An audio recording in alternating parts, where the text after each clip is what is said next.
Hey guys, and hi Emily. Tonight we begin with a group of heavily armoured men who solved most of their problems by swinging pieces of metal at each other. Medieval knights. So before you get comfortable, take a moment to like the video and subscribe. But only if you genuinely enjoy what I do here. And let me know in the comments where you're tuning in from and what time it is for you. It's always fascinating to see who's joining us from around the world. Now dim the lights. Maybe turn on a fan for that soft background hum, and let's ease into tonight's journey together. If medieval swords really worked the way movies claim, every knight would have walked onto the battlefield smiling, confident, and probably humming a heroic theme song. Instead, most of them walked in thinking, if this sword is the only thing standing between me and death today, then I deeply regret every decision that brought me here. Let's start with the uncomfortable truth. The sword was not the star of the show. In fact, it was barely the supporting actor. Knights didn't want to use their swords. Using your sword meant that everything else had already gone catastrophically wrong. Your lance splintered, your spear snapped, your shield is somewhere behind you being trampled by a horse, and now you're standing in the mud, gripping 3 pounds of metal like, ah yes, Plan Z. Hollywood sword fights look graceful, like two ballerinas rehearsing a violent waltz. Real sword fights looked more like two exhausted construction workers arguing with crowbars. Armor didn't politely open up when struck. It simply absorbed the blow and reminded you how unimportant your hopes and dreams were. Swinging a sword at plate armor was the medieval version of knocking on a door that would absolutely never open. And knights knew this. That's why they didn't try to slice armor. They tried to find the pathetic little spots where armor couldn't protect you, like the armpit, elbow gaps, throat openings, and the groin flap that absolutely no one wants to talk about. Medieval combat manuals are basically long, depressing lists of, here are all the places where you can stab a man and ruin his day. One of the most charming and completely uncinematic techniques was half-swording, where a knight grabs his own blade with a gloved hand and uses it like a spear. Yes, he holds the sword by the blade. No, he doesn't chop his fingers off. Contrary to popular fantasy novels, a medieval sword's edge was not a laser razor designed by angry elves. It was sharp enough to hurt someone, but not sharp enough to destroy your hand the moment you touched it. Swords were reliable, sure. They were status symbols. They looked great on your hip. But in battle, they were as comforting as a butter knife in a bear attack. They were the break glass in case of emergency option, usually followed immediately by the emergency breaking you. So yes, swords are iconic. But remember, if a knight was using his sword, the universe had already failed him several times that day. If you've ever watched a medieval movie, you've probably noticed that no one, absolutely no one, ever grabs their sword by the blade. Why? Because Hollywood thinks medieval swords were glass-sharp laser beams capable of slicing atoms on contact.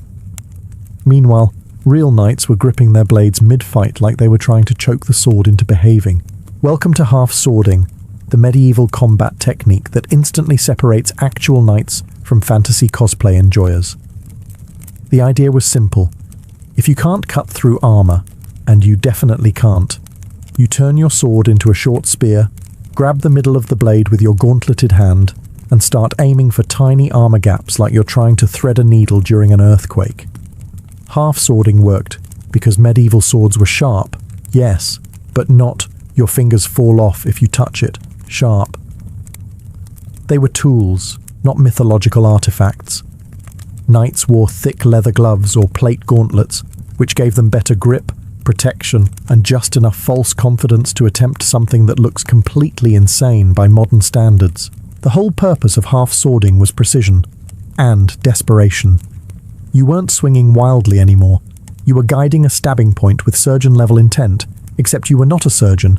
You were sweating inside a metal sauna, and someone was trying to murder you while you did it. Medieval combat was basically operation, but with consequences.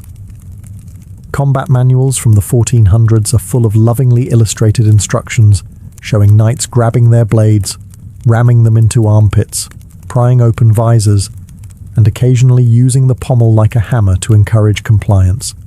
These were serious martial arts techniques, but they still make it look like two armored men were trying to fix a jammed printer with extreme violence.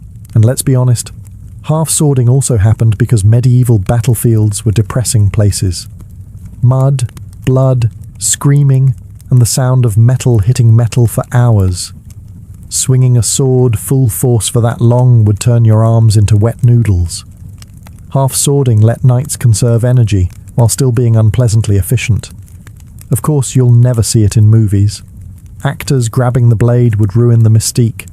Plus, someone in the audience would scream, "He'd cut his hand off," while clutching their soda like a medieval combat expert. But real knights did it constantly. Because medieval fighting wasn't about looking cool. It was about staying alive long enough to complain about it later. If swords were the polite handshake of medieval combat, then maces were the aggressive, bone-crunching greeting that said, "Hello, I would like you to stop being alive now." Knights didn't carry maces because they were stylish. They carried them because armor ruined everyone's fun. Once plate armor arrived on the scene, swords immediately filed complaints. Swords were excellent for stabbing fabric, slicing flesh, and looking dramatic on horseback. But they were absolutely useless against someone wrapped in several millimeters of forged steel. That's where the mace stepped in, wearing sunglasses and carrying a blunt object that looked like a medieval plumber's nightmare. A mace didn't cut, slice, or pierce. It hit. It hit hard. And hitting someone in armor with a mace is less finesse and more, let me introduce your skeleton to the concept of shockwaves. A well-placed mace strike could dent plate armor so badly that the poor victim would have to be extracted like a misaligned puzzle piece. Medieval chronicles politely describe these injuries as significant, which is historian speak for the knight folded like laundry. Maces were intentionally simple. A stick, a weight, possibly some spikes if the creator woke up feeling extra spicy.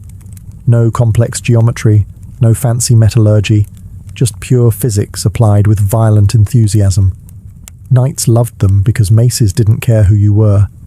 King, peasant, cleric, accountant, everyone's skull was equally disappointing to a mace. And let's be honest, swinging a mace required far less training than mastering a sword. Swordsmanship took years of practice, discipline, and expensive lessons with a grumpy fencing master who smelled like onions. Mace training took about 30 seconds. Lift mace. Move mace quickly toward enemy. Repeat until enemy stops moving. It was the medieval version of smash that like button. Then there's the psychological factor. If you see someone charging at you with a sword, you think, "Ah, a duel." If someone charges with a mace, you think, "Oh no, this man has given up on elegance." Maces were terrifying because they made it clear the user wasn't there for a good time. They were there for permanent solutions. Hollywood hates maces because they're not glamorous, but knights loved them because they worked. No sparkly sword choreography, no perfectly timed clangs, just blunt, crushing, career-ending force. If swords were medieval romance, maces were the divorce papers. If a mace was the medieval equivalent of hitting someone with a brick, then the warhammer was what happened when a blacksmith woke up one morning and said, "What if we made a brick smarter?" This weapon wasn't subtle. It didn't pretend to be elegant. It was designed to solve one very specific problem. Armor made people annoyingly difficult to kill. Unlike warhammers in video games, which are usually massive, shiny, and wielded by shirtless barbarians for no logical reason, real medieval warhammers were compact, practical, and perfectly engineered for ruining your opponent's afternoon. They typically had two ends, a blunt hammer face, for delivering the kind of impact that makes a man reconsider his place in the universe. A narrow, vicious spike, for punching through armor joints like someone opening a tin can with misplaced enthusiasm. If plate armor was a fortress, the warhammer was a siege engine small enough to carry in one hand. Let's talk about that spike. It wasn't decorative. It was a concentrated point of medieval science. All the force of your body, your horse, and your pent-up frustration delivered into a single sharp tip. A good strike didn't bounce off like a sword. It dug in. Helmet, pierced, breastplate, cracked, spine, interrupted. The warhammer was terrifying not because of its size, but because of its efficiency. Knights didn't need impressive swings. Just one short, angry jab into the visor slit and the fight was over, usually forever. Medieval combat manuals rarely mention warhammers in flowery language, but you can read the subtext: stab them with this, they will die. Another advantage: warhammers didn't get stuck. Unlike axes, which sometimes embedded themselves in armor or bone, forcing the user to do an awkward yank while being stabbed, a warhammer's spike slid in and out with disappointing ease. Perfect for people who valued speed, precision, and not dying. Hollywood rarely shows warhammers because they don't look heroic.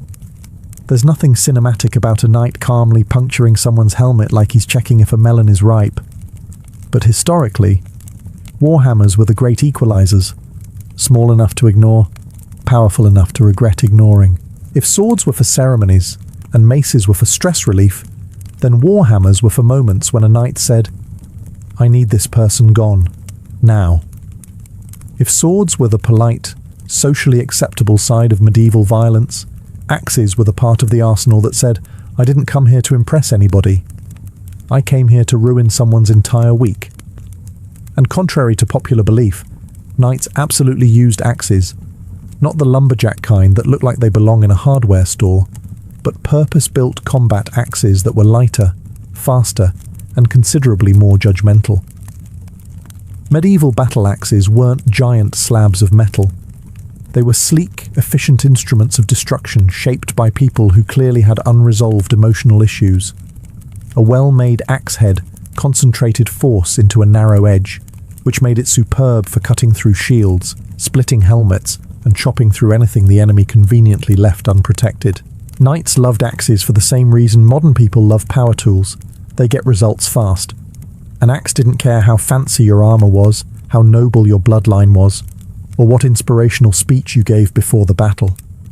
When that blade came down with several hundred pounds of combined momentum and resentment, things happened. None of them positive. But axes were more than just chopsticks for humans. Knights used the back hook or bearded axe head to yank shields out of the way, drag enemies off horses, or pull someone close enough to deliver the kind of follow-up strikes that ruined family lineages. Imagine being armored, mounted, confident, and suddenly feeling a hook latch onto your shield like a medieval tow truck pulling you off your ride. That's what axe combat felt like. Axes also excelled at one very important battlefield activity: destroying wooden things. Shields, spear shafts, barricades, doors. If it was vaguely made of wood, the axe was ready to end its existence. On a medieval battlefield, wood was everywhere, and none of it survived long around an irritated knight with an axe. They were also economical. Swordsmiths charged a small fortune. Axe heads? Simple, cheap, smash-friendly. Even peasants could afford them, which really stresses out historians trying to draw class distinctions. But the real reason knights used axes? They worked on people who didn't want to be hit. Armor could deflect, shields could block, swords could miss, but axes? They found ways to make you regret wearing metal in the first place. Hollywood avoids axes because they lack elegance. Real knights embraced them because elegance doesn't matter when you're trying not to get stabbed in a muddy field surrounded by strangers screaming in Old French. Axes weren't graceful. They were effective. And in medieval combat, that was the only resume that mattered. If swords are the celebrity of medieval weapons, glamorous, overrated, and constantly misrepresented, then spears are the underpaid, overworked background actors actually holding the entire production together. Spears didn't get songs written about them. They didn't get ceremonial versions. No knight in shining armor rode into a hall proudly holding up a spear for dramatic effect. And yet, spears won more battles than every sword in Europe combined. A spear was simple, a long stick with a pointy end. That's it. No fancy blade geometry, no poetry about them, no blacksmith whispering ancient secrets to the metal. But when you're fighting in a muddy field surrounded by enemies who want to remove your head from your financial responsibilities, Simplicity is a blessing.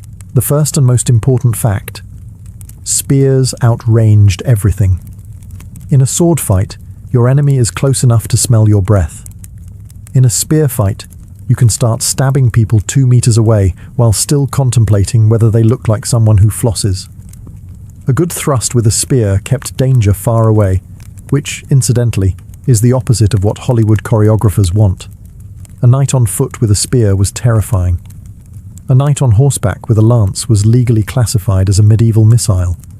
Spears and lances delivered kinetic energy that could break ribs, unhorse riders, and occasionally send an unlucky opponent airborne in embarrassing ways. Imagine being knocked off a horse so hard your grandchildren feel it. Even untrained peasants could use spears effectively. Pointy end toward enemy. That's the whole lesson. That's why medieval generals loved spears. Your soldiers didn't need years of fencing lessons. They needed a weapon and a general direction to shove it. Spears also formed the backbone of infantry formations. Shield walls, pike blocks, phalanxes, all based on sticking sharp sticks in ranks so tight that charging cavalry felt like running into a very angry wooden porcupine. And let's talk about maintenance. Swords required polishing, sharpening, and constant care. Spears required a new stick, maybe a new metal tip if you had a particularly violent year. They were basically the IKEA furniture of medieval combat.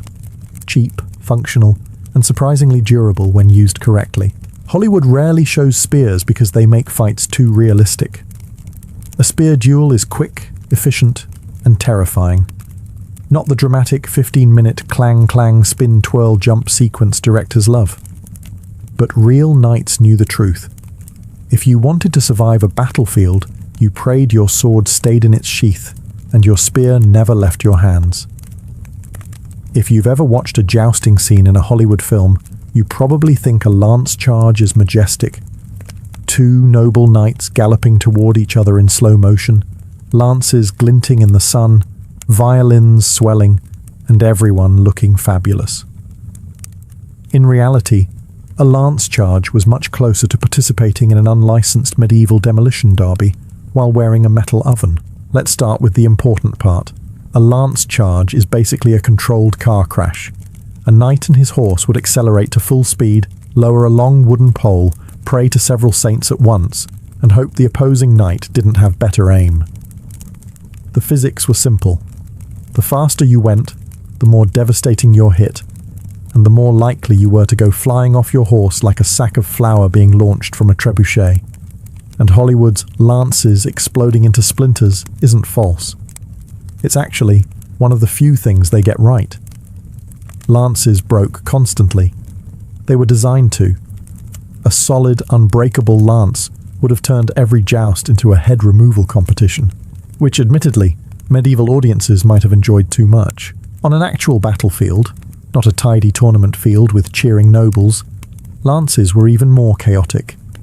The ground was uneven, the air was dusty, and the person you were trying to hit was actively attempting to murder you at high speed. This wasn't choreographed, this wasn't elegant. This was 2 armoured men playing chicken with giant skewers. If the lance hit correctly, your opponent might fall off his horse, break several ribs, or simply lose all interest in the battle. If it hit incorrectly, you might lose your grip, your balance, your dignity, and possibly your lunch. Knights frequently fell, rolled, and rose up groaning like metallic turtles on their backs, trying desperately to get on their feet before someone noticed and turned them into a battlefield footnote. Once the lance shattered, which happened roughly every 30 seconds, knights immediately ditched it and switched to swords, maces, axes, or whatever they could grab. Lances were one-use weapons, disposable, medieval single-shot missiles. Despite all this, lances were feared. A well-executed lance charge could break enemy lines, scatter infantry, and create chaos faster than a tax increase in a peasant village. They were shock weapons, not elegant dueling tools, but high-impact, high-risk projectiles with a knight bolted to the back of them. If swords were for duels and axes were for emergencies, lances were for moments where you wanted to announce, loudly and violently, "I'm arriving!" If medieval weapons were household tools, The poleaxe would be the unhinged multi-tool your uncle keeps in his garage, the one with too many attachments and absolutely no safety instructions. Knights adored poleaxes because they combined every possible method of ruining someone's day into one convenient, easy-to-swing package. First, let's talk anatomy. A poleaxe wasn't just an axe on a stick. No. Medieval engineers went above and beyond. They slapped an axe blade on one side, a hammerhead on the other, and a tall, mean-looking spike sticking out the top like it had social issues. Then they reinforced the handle with metal strips so it wouldn't shatter during enthusiastic negotiations. The result? A weapon that could chop, smash, stab, hook, pry, puncture, and occasionally open bottles, probably. If the warhammer was a can opener for armor, the poleaxe was the whole kitchen drawer. Hollywood never shows poleaxes because they're too realistic. When knights used them, the fighting didn't look like elegant fencing or beautifully choreographed duels. It looked like two armored men in a medieval Home Depot, violently testing the durability of each other's helmets. In tournaments, yes, knights actually used poleaxes in tournaments. Fights were essentially two heavily armored contestants trying to apply physics to each other's skulls while an audience politely clapped. The manuals describe techniques like strike the head, strike the body, and strike whatever is available. These are not reassuring instructions. On the battlefield, poleaxes were the great equalizers. They worked against mail armor, plate armor, no armor, too much armor. The weapon didn't discriminate. The hammer side dented metal like it was aluminum foil. The axe side chopped through shields and bone. The spike at the top? Perfect for finding that one miserable gap between armor plates and turning it into the gateway to the afterlife. Poleaxes were also superb for grappling. Knights used the hook or head to yank enemies off balance, pull shields aside, or drag someone into stabbing range. If you got caught, congratulations. You were now the unwilling star of a medieval wrestling match, except your opponent had a giant murder stick. And despite all this, poleaxes were surprisingly elegant, not in appearance, but in design. Every part had a purpose. Every strike was efficient. No wasted motion, just pure, medieval problem-solving. If swords were art, poleaxes were engineering, and in a world where everyone was angry, armoured, and sweating, engineering won a lot more fights. If the sword was a knight's status symbol and the poleaxe was his "I'm done being polite" weapon, then the dagger was his "this is about to get personal" tool. Daggers didn't look impressive, they didn't sparkle, they didn't have dramatic names like Heartseeker or King's Bite. They were small, plain, and brutally honest, much like medieval life. Knights didn't carry daggers for flair. They carried them because every fight, no matter how grand it began, eventually devolved into two armoured men rolling around in the mud like furious turtles. And when you're wrestling in 60 pounds of steel with someone trying to take your lunch money and your life, you don't swing a sword. You pull out something stabby. The preferred style? Straight into the gaps. Neck openings, armpits, eye slits, groin plates, tragically effective. Medieval armour was good, but it couldn't cover everything, or knights would have died of heatstroke before the enemy even arrived. Daggers were designed to exploit those vulnerable little oopsie-daisies in the armour layout. Unlike movie daggers, oversized, shiny, and wielded backwards by people who have never taken a fencing lesson, real medieval daggers were short, stiff, and terrifyingly practical. A knight wasn't trying to slash. He was trying to insert the blade into a place that ruined the other guy's weak. One of the most infamous types was the rondelle dagger, a thick, triangular spike that looked like something you'd use to puncture a particularly stubborn bag of grain. Perfect for getting between armour plates and making someone stop breathing.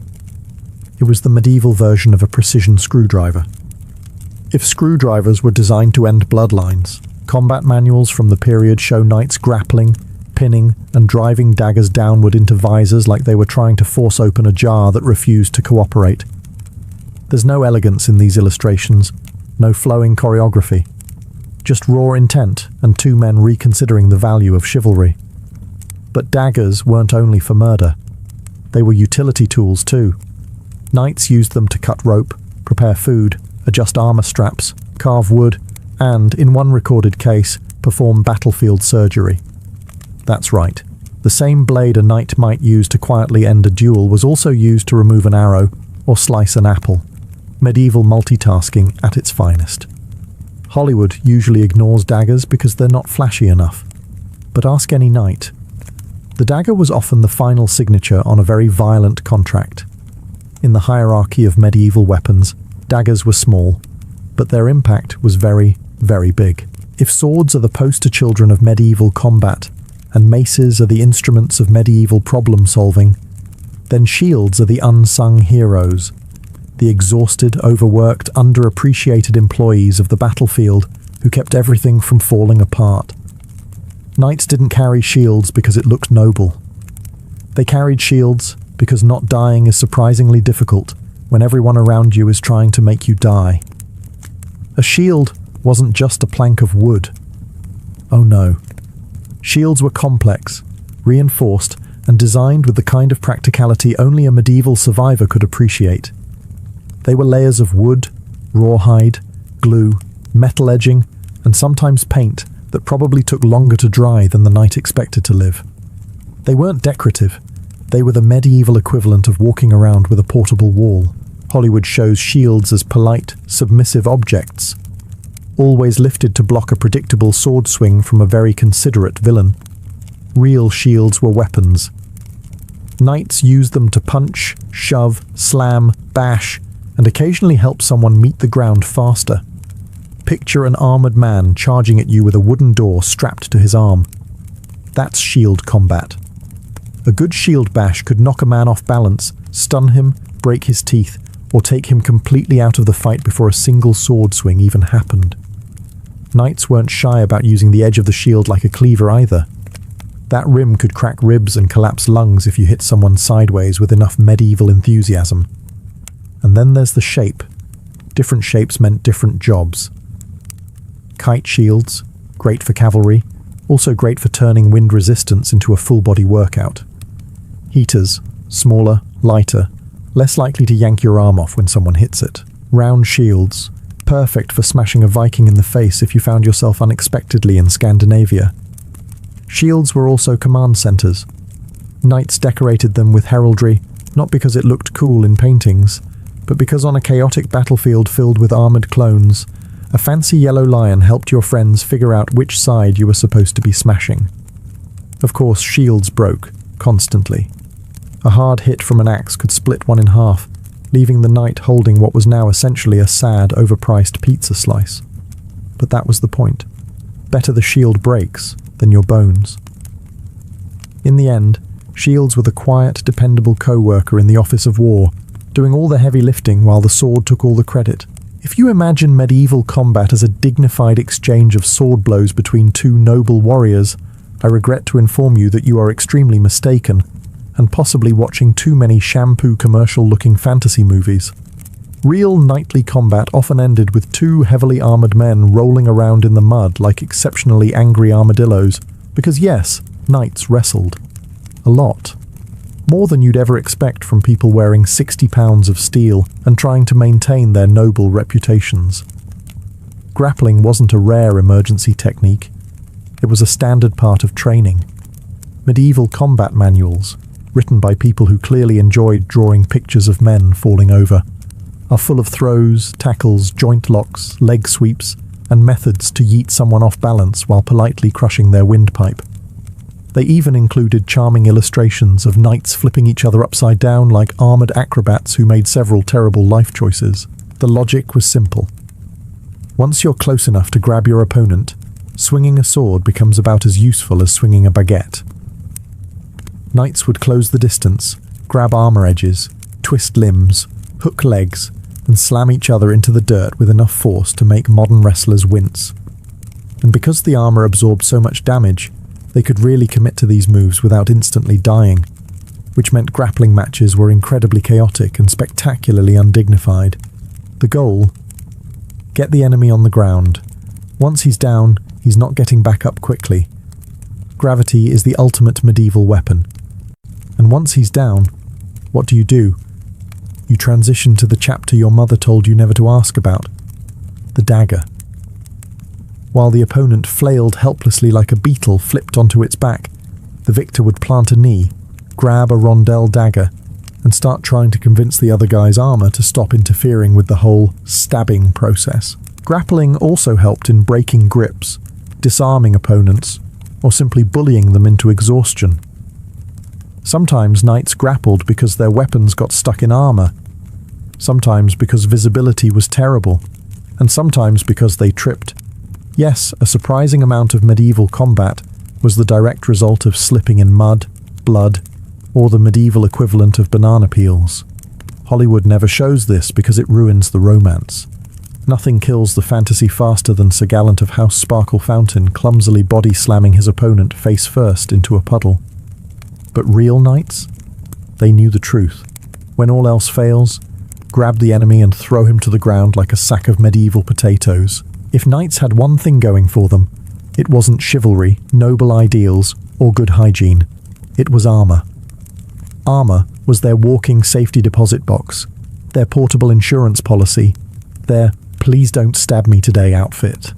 But unlike Hollywood's clunky tin cans that make every knight walk like they're trapped inside a malfunctioning vending machine, real medieval armor was surprisingly mobile. Knights could run, jump, climb ladders, do somersaults, and even dance, though not elegantly, to be clear.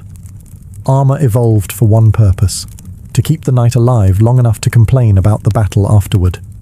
Mail protected against cuts. Plate protected against just about everything except gravity, tax increases, and sarcasm.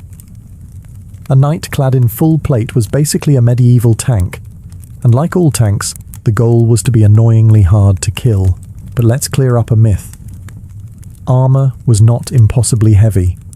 A full suit of plate armor weighed about 40 to 60 pounds, which is roughly the same as modern soldiers carry today. And instead of the weight hanging off your shoulders like a cursed gym workout, plate armor distributed it over the entire body, making it much easier to move in. Knights didn't waddle, they power waddled. The real downside of armor wasn't mobility, it was temperature.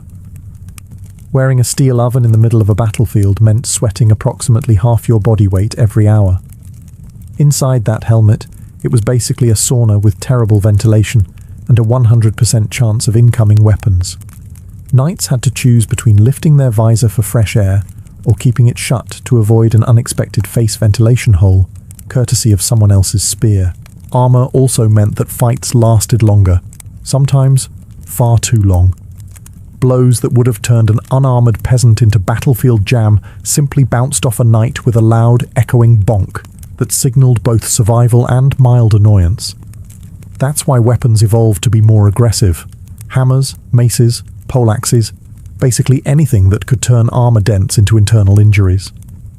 But armor wasn't perfect. Gaps existed. Elbows, armpits, groins. Places no one wants to think about during combat suddenly became prime real estate for stabs, spikes, and dagger thrusts. Knights knew their armor kept them alive, but they also knew one unfortunate poke in the armpit could ruin their entire month. So yes, armor was incredible, a masterpiece of medieval engineering. But it was also hot, exhausting, and occasionally humiliating when a knight fell over in the mud and needed a friend to help him stand up again. If movies were accurate, medieval battles would have been polite affairs. One knight steps forward, another steps forward, they exchange dramatic speeches, and then they engage in a beautifully choreographed duel where everyone respectfully waits their turn.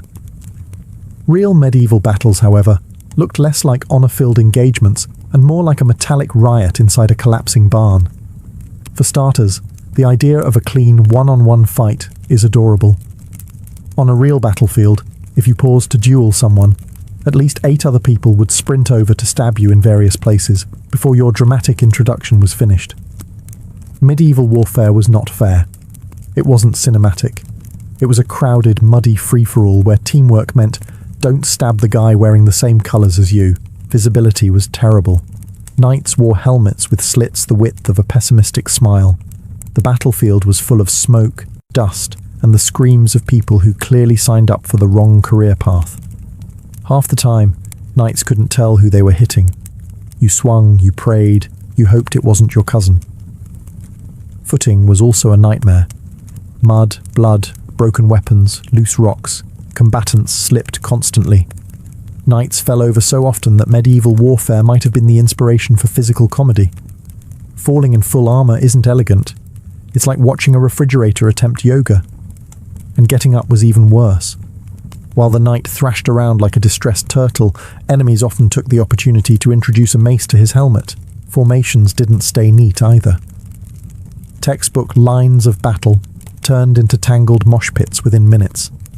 Infantry crashed together. Cavalry smashed through friend and foe alike. Archers attempted to shoot over the chaos, but often hit people they liked. Commanders screamed orders no one heard. It was a miracle battles ended at all.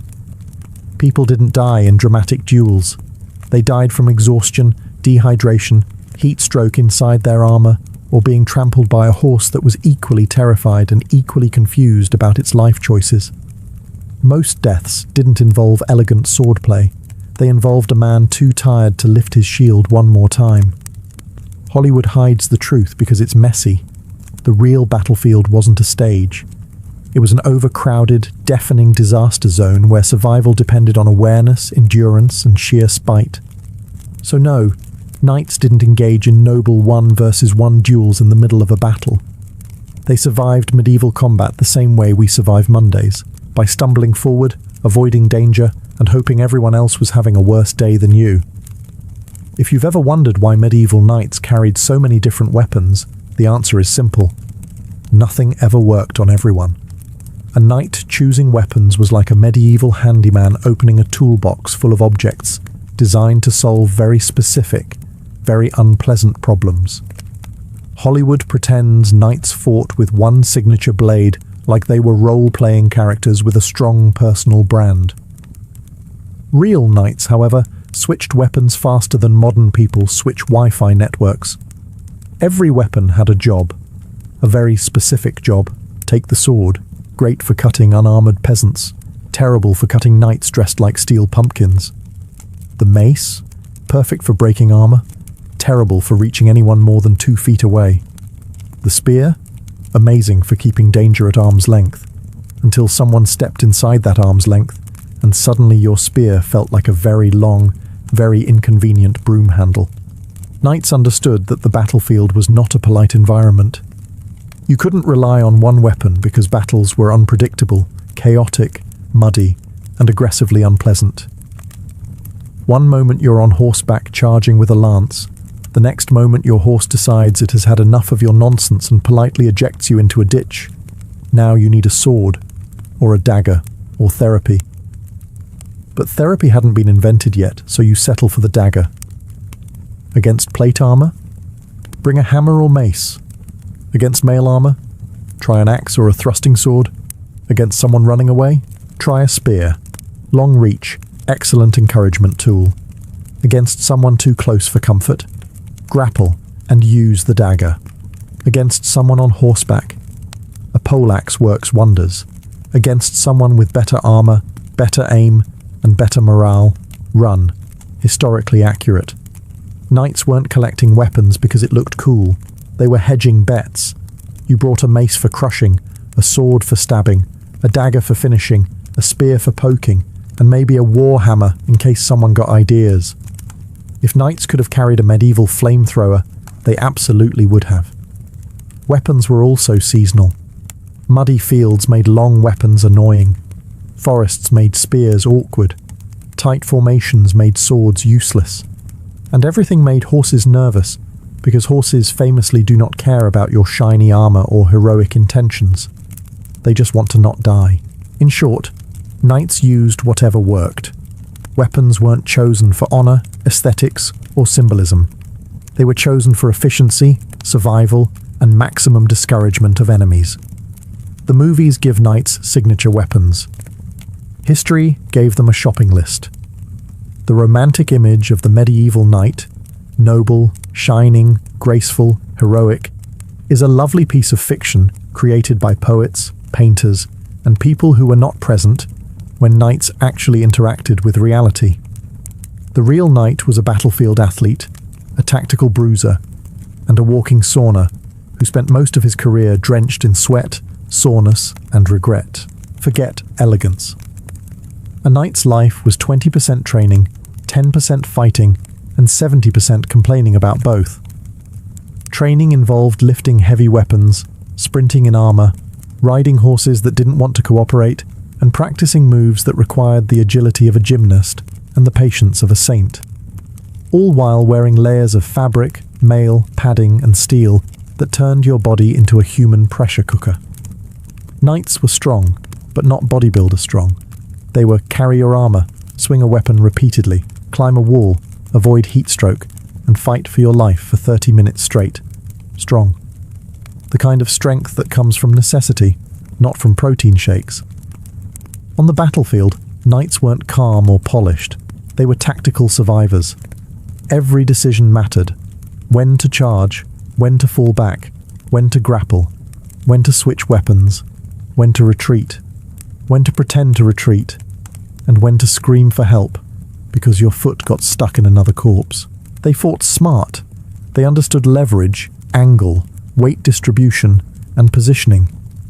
They knew which weapons worked against which armor, and which weapons to avoid unless they wanted their obituary to read, "Died trying something stupid." And the sweat. Oh, the sweat. Knights sweated in winter. They sweated in the shade. They sweated during training, during combat, and during any activity that involved existing inside armor. Their Under Armour padding probably smelled like a mixture of wet dog, despair, and yesterday's dinner. Yet despite all the grime, chaos, and bodily discomfort, knights were professionals. They were trained, disciplined, and shockingly effective. They mastered an entire ecosystem of weapons, tactics, and techniques that Hollywood refuses to acknowledge because the truth is far messier, louder, and funnier. The real knight wasn't a heroic statue come to life. He was a gritty, tactical problem solver, wearing 60 pounds of overheating metal, swinging whichever tool kept him alive the longest. And yes, he was always sweaty. Theodora's life did not begin in marble halls or perfumed chambers, but in the rough, chaotic underbelly of Constantinople, a city where the hippodrome decided destinies just as often as the palace did. She was born around the year 500, the middle daughter of a bear trainer named Acacius, a man whose livelihood depended on the whims of the racing factions. These factions were far more than sports teams. They were political beasts, street armies, and social identities all woven into one. To be tied to them was to live on the edge of fortune and ruin, and Theodora learned that truth before she even learned to walk. Acacius worked for the Greens, a powerful but volatile group known for their brawling supporters and unpredictable loyalties. He kept and trained the performing bears that entertained crowds between races, a job that demanded courage but paid poorly. Still, it offered the family a fragile stability. Little Theodora spent her earliest days behind the hippodrome stables, tugging on her father's cloak, watching the crowds roar from behind cracked wooden slats, listening to the thunder of horses as though the entire world was built upon hoofbeats. Then, everything collapsed. Acacius died suddenly. Some say from a fever, others whisper from a bear's swipe gone wrong, and with him went the family's only source of income. Poverty struck with the precision of a blade. Her mother, left with 3 daughters and no protection, realized quickly how unforgiving Constantinople could be. With no money, no trade, and no faction backing, they were one misstep away from starvation. In desperation, she gathered her daughters and marched them into the hippodrome itself. The girls wore garlands, their faces scrubbed clean, their hair neatly braided, a performance of innocence designed to sway the crowd. Their mother pleaded before the Blues this time, begging for them to accept the family into their ranks, since the Greens had refused to help. The scene was both humiliating and theatrical, the dying hope of a family displayed before thousands of spectators. But the moment worked. The Blues, moved either by pity, politics, or the sheer spectacle, took the family in. And for young Theodora, this moment, standing in the roaring hippodrome, learning that survival depended not on birth but on performance, planted the first seed of the fierce, calculating woman she would become. If Theodora's childhood taught her anything, it was that the world rewarded those who could command attention. And in Constantinople, no stage granted more power or more scandal than the theatre. By her early teens, Theodora had followed the path familiar to many girls of the lower classes. She became an actress, a profession that in Byzantium came bundled with another identity, that of a courtesan. It was a world both intoxicating and perilous, where applause could lift you to fame, but reputation could drag you into the dust with equal speed. The theatres of Constantinople were nothing like the dignified halls of classical Greece. They were loud, bawdy, unpredictable places filled with drunken spectators, political agitators, sailors on leave, and wealthy men searching for entertainment of every kind. Performers were expected not merely to act, but to captivate, to provoke laughter, desire, or outrage at a moment's notice. For Theodora, this was not a degradation. It was a training ground. It sharpened her wit, strengthened her instincts, and taught her the priceless art of reading a crowd. She quickly stood out. Her comedic timing was unmatched, her physical agility impressive, and her beauty unmistakable. But it was her intelligence, sharp, ironic, and difficult to ignore, that made her rise faster than others. She had an instinct for reinvention. One night she might appear as a comic servant girl, throwing punchlines like daggers. The next night she might redefine herself as a tragic heroine, her voice echoing across the stage with raw emotion. Theodora refused to fit in any single box, and audiences loved her for it. But the theatre's fame came with a darker shadow. Theodora became romantically involved with a powerful man named Hesebulus, a provincial governor who believed the actress should remain under his control. For a time, Theodora lived with him in North Africa, but their relationship quickly turned sour. Hesebulus was domineering, jealous, and dismissive of her intelligence. Eventually, he abandoned her, bitter, humiliated, and far from home. Yet this betrayal became another furnace that hardened her resolve. Alone in a foreign land, Theodora fought tooth and nail to survive. She worked, saved, negotiated, and maneuvered her way back to Constantinople. The journey home was more than a physical return. It marked the transformation of Theodora from a performer into a strategist. She no longer sought applause. She sought power, and the world was about to discover how dangerous her determination truly was. When Theodora finally returned to Constantinople, she did so not as the naive girl who had once danced across its stages, but as a woman forged by humiliation, travel, and the harsh lessons of survival. She had crossed the Mediterranean with little more than her willpower, surviving by her wits and whatever work she could find.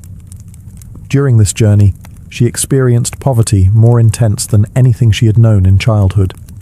She slept under foreign roofs, walked barefoot along dusty roads, and relied on her sharp mind to navigate dangers far greater than the jeering crowds of the hippodrome. By the time she stepped back into the capital, the city was shifting. New powers were rising, old alliances were fracturing, and a restless energy pulsed through the palace walls. Theodora, now in her early 20s, understood that this was a moment when fortunes could be made or lost instantly. She refused to sink back into the world she had left, the world of backstage corridors, drunken spectators, and the thin line between entertainment and exploitation. She wanted something else, something higher. Surprisingly, she chose to withdraw from the theatre entirely. Instead, she earned a quiet living as a wool spinner, a modest trade that demanded patience and discipline. Many believed Theodora had retreated from ambition. They were wrong. This period of calm was strategic. It distanced her from the scandals of her earlier career and allowed her to reshape her reputation. People began to whisper that the once infamous actress had become a respectable woman, even pious. And in a city where gossip could destroy anyone, even an emperor, reputation was power. It was during this seemingly humble phase of her life that destiny placed her directly in the path of a man who would change her fate. Justinian, nephew of Emperor Justin and the ambitious heir to the throne. Justinian was brilliant, calculating, and utterly unlike the aristocrats who looked down on Theodora's class. He had risen through talent, not privilege, and he recognized the same fire in her. What began as fascination quickly deepened into admiration, and then something far more dangerous. Their meetings, though discreet, were electric. Justinian saw in Theodora a sharp political mind, an unshakable resilience, and a courage that matched his own aspirations. She saw in him a chance to escape the constraints of birth, and the possibility of shaping the empire itself. Constantinople buzzed with scandalized whispers, but neither of them cared. A partnership had been set in motion, one that would soon shake Byzantium to its core. Justinian's attachment to Theodora grew into something fierce, unwavering, and completely unacceptable to the Byzantine elite. For them, it was unthinkable that the heir to the empire, a man shaping laws, armies, and the very machinery of state, would marry a former actress and courtesan. In Constantinople, where social hierarchy was carved deeper than marble, Theodora's past was supposed to trap her forever. But Justinian was not a man easily dissuaded, and Theodora was not a woman easily dismissed. The barrier standing between them was not merely gossip or tradition, it was the law. Roman legislation, still heavily influenced by elite prejudice, explicitly forbade men of senatorial rank from marrying actresses. Theodora's past on the stage made her legally unmarriageable. For many, this would have been the end of the story. Love crushed by statute. But Justinian didn't bend to laws. He rewrote them. In a sweeping legal reform, Justinian had the marriage laws amended so that actresses and courtesans who abandoned their former professions could marry freely.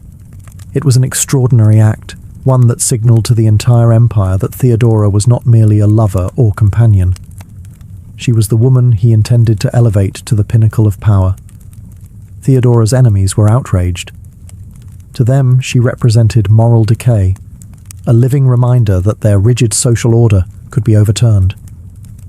To her supporters, the poor, the marginalized, the women with no voice, she was proof that destiny could be rewritten. Their marriage was quiet, almost intimate, but its consequences were seismic. With Justinian's rise to the throne imminent, Theodora stepped into the public eye not as a scandal, but as a symbol of transformation. She dressed with restraint, spoke carefully, and carried herself with a composure that forced even her harshest critics to acknowledge her intelligence. She was no longer the actress performing roles on stage. She was the rising political force who would soon shape imperial policy. When Justinian became emperor in 527, Theodora was crowned empress beside him, not merely as a ceremonial figure but as a partner. She sat on the throne with a regal poise that belied her humble beginnings, and the crowd roared not just for their emperor, but for the woman who had clawed her way from the hippodrome's dirt to the palace's golden mosaics. Byzantium had rarely seen a rise so dramatic, or a woman so ready to wield power. No moment defines Theodora's legacy more powerfully than the Nika Revolt, the week in 532 when Constantinople burned. Mobs roamed the streets, and the empire itself seemed ready to collapse. What began as a violent outburst between the blues and greens quickly transformed into a full-scale rebellion. Rioters torched buildings, slaughtered officials, and screamed for Justinian's deposition. The city shook with fury. Even the Hagia Sophia was swallowed by flames. Inside the palace, panic spread like smoke through the corridors. Justinian, exhausted and terrified, considered fleeing across the Bosporus to save his life. His advisors urged him to escape, even if it meant abandoning the empire temporarily.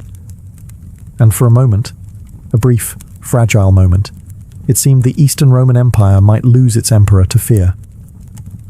But Theodora refused to run. As men debated, stammered, and argued about exits and escape routes, Theodora rose and delivered a speech that would echo across centuries. She reminded them that imperial dignity demanded courage, not retreat.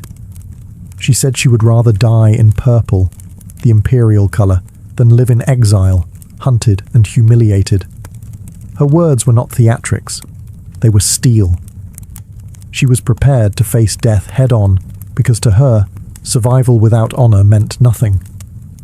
The room fell silent. Justinian, who had always admired her resolve, suddenly found his own restored. Her defiance reignited his determination. Instead of fleeing, he planned a brutal counterattack. With the help of his generals Belisarius and Mundus, he ordered troops into the Hippodrome, where thousands of rebels had gathered. Believing they were moments away from forcing the emperor's abdication, the slaughter was swift and merciless. Estimates claim that more than 30,000 rebels died that day. The rebellion collapsed, and Justinian's rule, once hanging by a thread, was secured. And while history remembers Justinian as the emperor who saved his throne, those who witnessed the crisis knew the truth. It was Theodora who saved the empire. In the aftermath, her influence expanded even further. Justinian consulted her on political decisions, legal reforms, and even foreign negotiations. She became not merely an empress, but a strategist, a stabilizing force in a court full of shifting alliances and treacherous whispers. Theodora had proven that she was no ornament beside the throne. She was its backbone, willing to stand firm when every man around her trembled. After the Nika revolt, Theodora emerged not only as the empire's moral anchor, but as one of its most formidable policymakers. While Justinian drafted codes that shaped the backbone of Byzantine law, Theodora pushed for reforms that struck at the cruelties endured by those society preferred to ignore: women, the poor, the exploited, and the powerless. She understood suffering intimately, and unlike the aristocrats who viewed hardship from a marble distance, she carried its memory like a scar. One of her most groundbreaking changes was her influence over the Corpus Juris Civilis, the grand legal code Justinian championed. Within those laws lay Theodora's imprint: harsh penalties for forced prostitution, stronger protections for women abandoned by their husbands, and improved property rights for wives and widows. She fought to close brothels that trafficked young girls and funded safe houses where former courtesans could rebuild their lives. This was not charity. It was defiance. It was Theodora confronting a world that had once tried to break her and refusing to let others suffer the same fate. Her reforms extended beyond morality into matters of power. She secured new rights for women to inherit wealth, own land, and resist forced marriages. Many in the aristocracy sneered at these changes, muttering that the empress was overstepping her place. But Theodora did not bend to whispers. She had lived the consequences of powerlessness. Now that she held influence, she wielded it like a blade. Her humanitarian vision, however, did not soften her political instincts. Theodora was fiercely loyal to the imperial throne, but even more loyal to stability within the empire. She navigated court rivalries with a shrewdness that frightened those who underestimated her.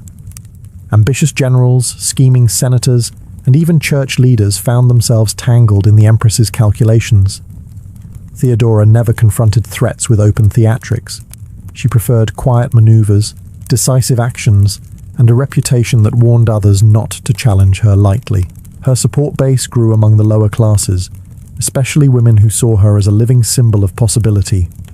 They admired the courage with which she shattered expectations, passing decrees and reshaping laws with the same confidence others used to deliver gossip. Even Justinian acknowledged her legal insight, often seeking her counsel on affairs of state. The more her reforms spread through the empire, the clearer it became. Theodora was not merely trying to improve Byzantine life, she was trying to rewrite what power looked like. And for a brief moment in history, she succeeded. As Theodora's influence expanded, so did the shadows cast by her enemies. Power in Byzantium was never a stable possession. It was a chessboard where every piece plotted its own ascent. And Theodora, born from hardship and raised in spectacle, understood that survival in the palace depended not on innocence, but on vigilance. Her sharpest political struggle emerged with the Monophysite controversy, a heated theological conflict tearing the empire apart. Justinian's position wavered between diplomacy and orthodoxy, but Theodora, who sympathized with the Monophysites, acted with far more conviction. She had seen firsthand how theological debates could become pretexts for oppression, and she refused to let religious factions dictate who deserved protection. While Justinian attempted to unify doctrine through councils and decrees, Theodora provided sanctuary to persecuted bishops, monks, and dissidents who fled to the palace seeking her protection. Her boldness unsettled the Orthodox faction. They saw her as a dangerous wild card, a woman whose compassion might unravel imperial unity. But Theodora remained unmoved. She believed that stability required not just control, but also mercy. Her palace became a refuge for the vulnerable and a warning to those who thought religious power belonged solely to patriarchs and politicians. Yet theological battles were only one of her fronts. The court itself was a minefield of ambitious senators, jealous aristocrats, and generals who bristled under the weight of an empress who refused to fit the delicate, ceremonial mold set for imperial women. Some whispered that she meddled too much in state affairs, others feared she would outmaneuver them entirely. And sometimes she did. One of her most striking confrontations arose with Belisarius's wife, Antonina, a woman as cunning as Theodora herself. The two formed an uneasy alliance, mutually beneficial but laced with rivalry. Together they coordinated political maneuverings, settled disputes, and neutralized threats that might have destabilized the empire. They were two women navigating a world built for men, and becoming its most decisive players. But Theodora's power was never simply about eliminating enemies. It was about shaping the empire's destiny. She negotiated, intervened, and orchestrated outcomes from behind curtains and council doors, using influence rather than force. And whether through diplomacy or calculated pressure, she ensured that no threat, foreign or domestic, could grow unchecked. In a world where emperors ruled with armies, Theodora ruled with strategy. And it was becoming clear to everyone. The empire had two sovereigns, and neither could be ignored. By the mid-540s, Theodora's strength, the same iron force that had carried her from the hippodrome's dirt floors to the gleaming throne, began to fade. Illness crept into her life with the quiet persistence of an enemy who knew it could not defeat her in open combat. Most historians believe she suffered from breast cancer, a condition Byzantine medicine could neither cure nor fully comprehend. Yet even as her body weakened, her will did not. The palace noticed the change first. Days once filled with strategy meetings, petitions, legal consultations, and religious negotiations slowly shrank into shorter windows of energy. Servants whispered as they watched her rise with unmistakable effort. Court rivals hoped her decline might weaken the imperial household, but they underestimated how fiercely she clung to responsibility.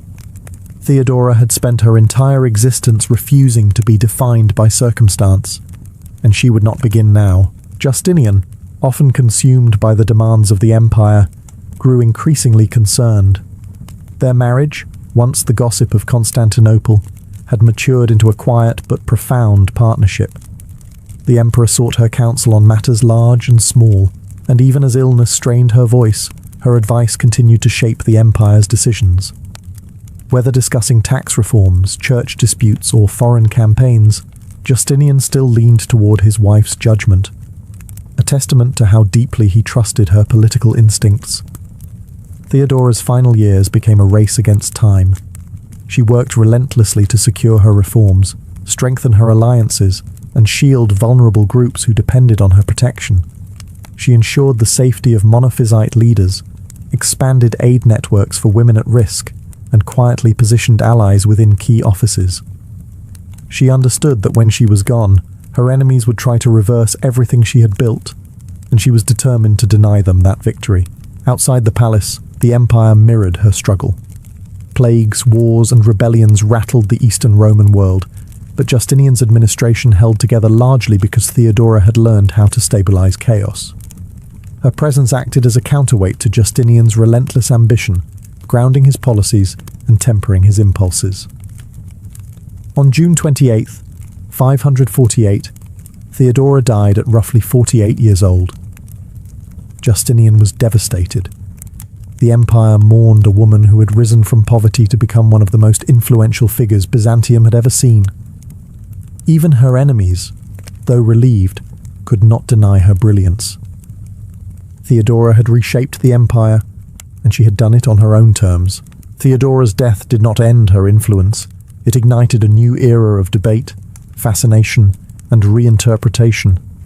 Even in death, she refused to fit neatly into the roles her enemies had crafted for her. To the aristocrats who despised her rise, she remained the scandalous former actress who had climbed too high.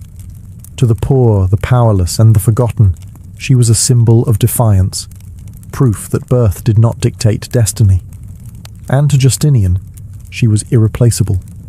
His partner in governance, his advisor in crisis, and the quiet force that anchored his increasingly ambitious vision for the empire. In the years after she passed, Justinian continued ruling with renewed intensity, as if driven by the need to finish the work they had begun together. He expanded his legal reforms, strengthened the empire's administrative core, and pushed forward with the construction of the Hagia Sophia, an architectural masterpiece whose mosaics later immortalized Theodora in shimmering gold and colored glass.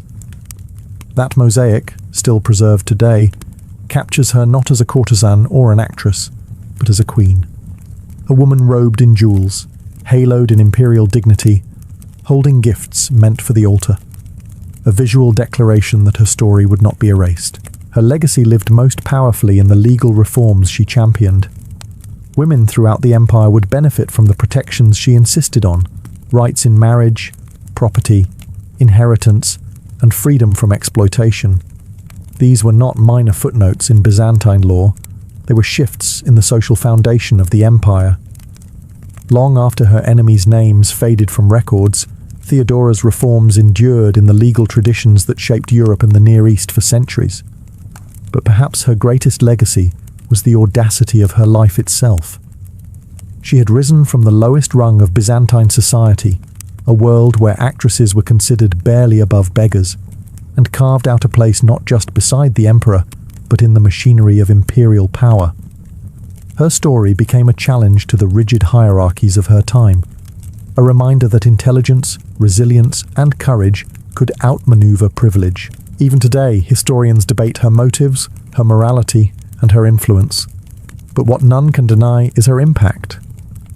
Theodora's life was a storm, fierce, unpredictable, and transformative. She forced Byzantium to confront its own prejudices, reshaped its laws, and etched her name into its foundations. And though centuries have passed, her shadow still stretches across history, a reminder that greatness can rise from anywhere, and that power, once taken, can redefine an empire. Saladin and Richard the Lionheart entered history from opposite ends of the cultural world, yet both were shaped from childhood to become the kind of men whose names would echo across continents. Saladin was born in 1137 in the fortress town of Tikrit, a place of hard stone, disciplined households, and the ever-present weight of military duty. His Kurdish family belonged to a tradition of commanders and administrators who served the great dynasties of the Islamic world. From a young age, he was surrounded not only by warriors, but by scholars discussing law, philosophy, and strategy. His earliest lessons were not in bloodshed, but in patience, justice, and the idea that power meant responsibility before glory. Richard's childhood unfolded in a world that looked nothing like Saladin's. Born in 1157 at Beaumont Palace in Oxford, he grew up in the swirling drama of the Angevin Empire, a turbulent fusion of French and English politics held together only by the iron will of his parents, Henry II and Eleanor of Aquitaine.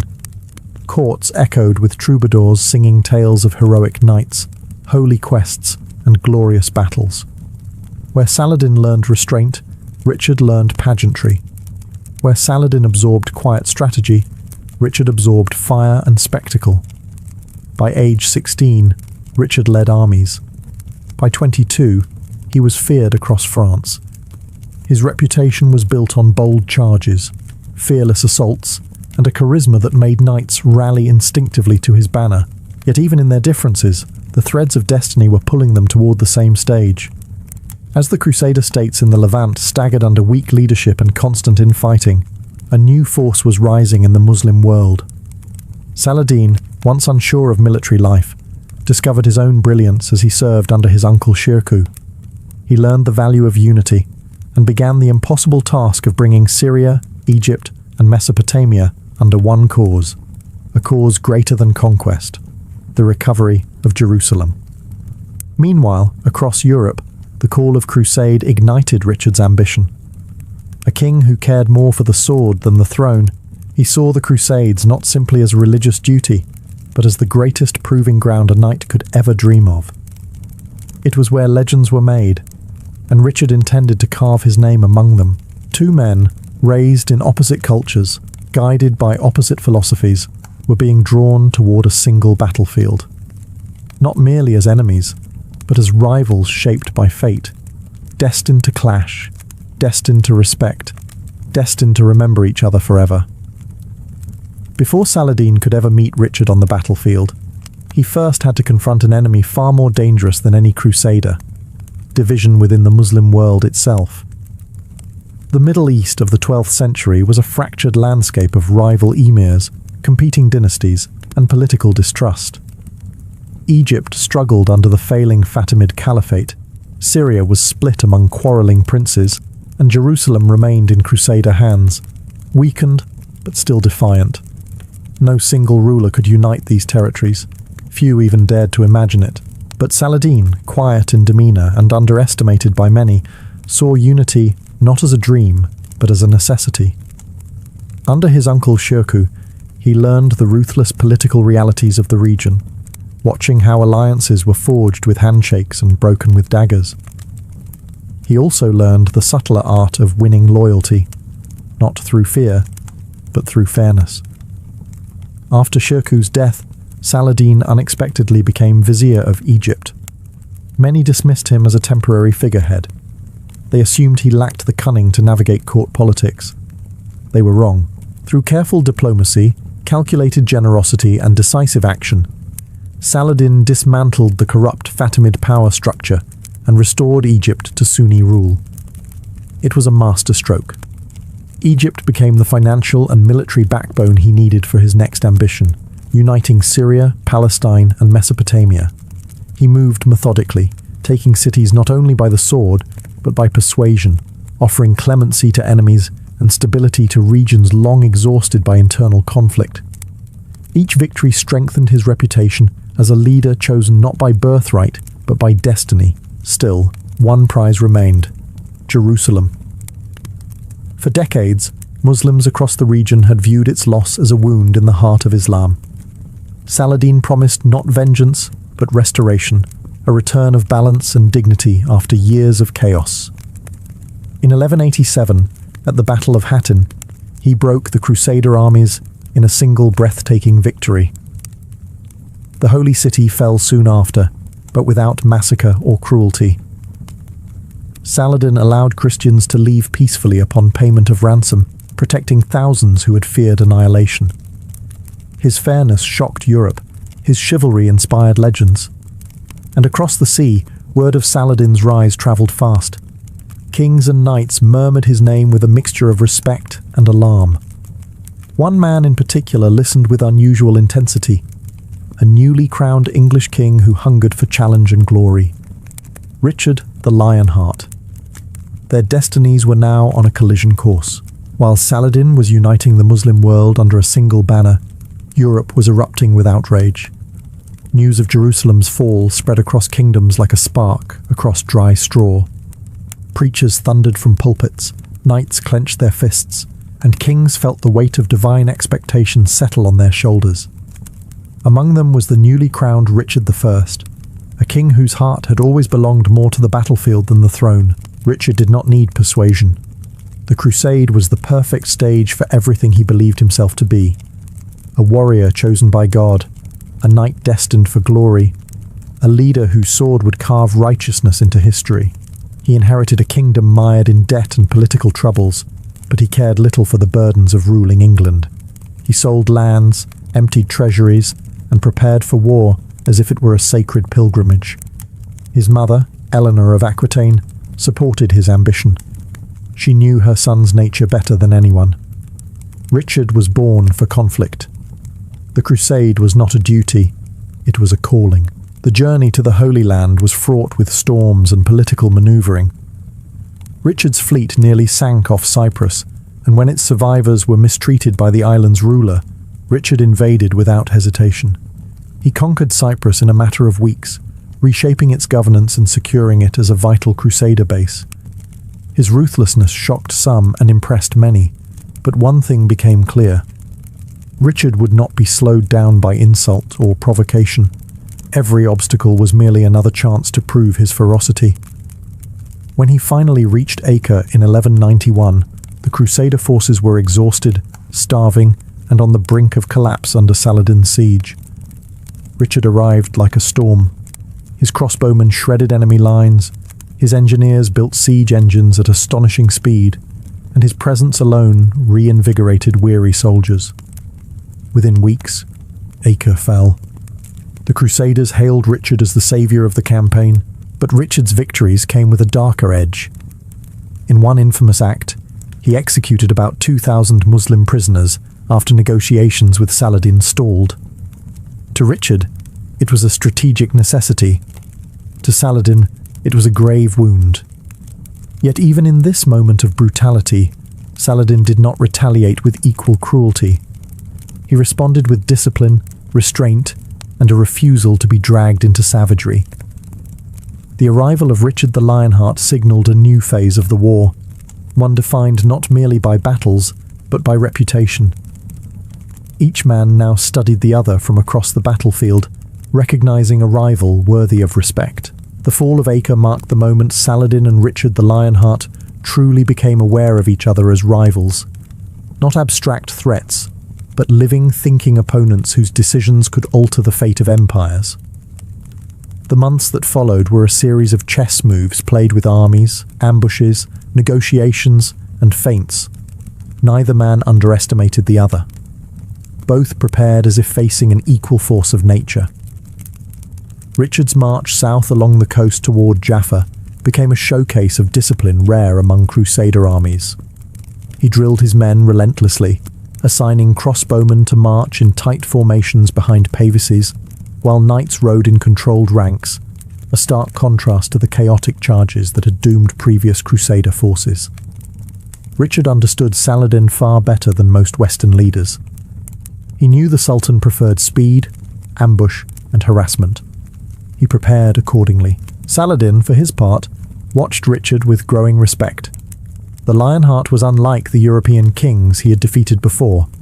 Richard anticipated ambushes, reorganized his columns with mathematical precision, and punished disorder ruthlessly. Saladin tested him with hit-and-run tactics, showers of arrows, and probing attacks meant to break the Crusader march.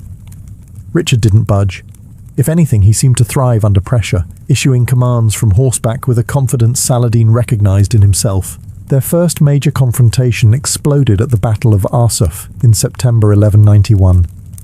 Saladin's forces struck repeatedly at the Crusader flanks, hoping to provoke a disorderly charge. For hours, Richard held his knights back, absorbing wave after wave of attack, while his infantry maintained the shielded march. It was a feat of iron discipline. Saladin pressed harder, ordering his cavalry to concentrate their blows. Dust rose, arrows fell like rain, and the heat of the day scorched both armies. Finally, when the pressure reached its breaking point, Richard unleashed his knights. The charge crashed through Saladin's lines with devastating force, scattering the Sultan's troops and securing a decisive Crusader victory. Yet Saladin's army did not collapse. He executed a disciplined retreat, preventing the battle from turning into a massacre. It was a loss, but not a defeat of spirit. And remarkably, neither leader emerged from Arsuf with hatred. Instead, the battle forged a deeper, almost unsettling mutual respect. Saladin admired Richard's brilliance and courage. Richard marveled at Saladin's resilience and composure under fire. The war was far from over, but something rare had taken root. admiration growing in the ashes of battle. After Arsuf, the war settled into a strange rhythm, one shaped as much by diplomacy as by battle. Richard and Saladin were enemies, yes, but not the kind who sought each other's destruction at all costs. Instead, they circled each other like two master swordsmen who understood that victory required more than brute force. Their campaigns became a mixture of sieges, negotiations, alliances, betrayals, and, surprisingly, an ongoing exchange of letters filled with dignity and admiration.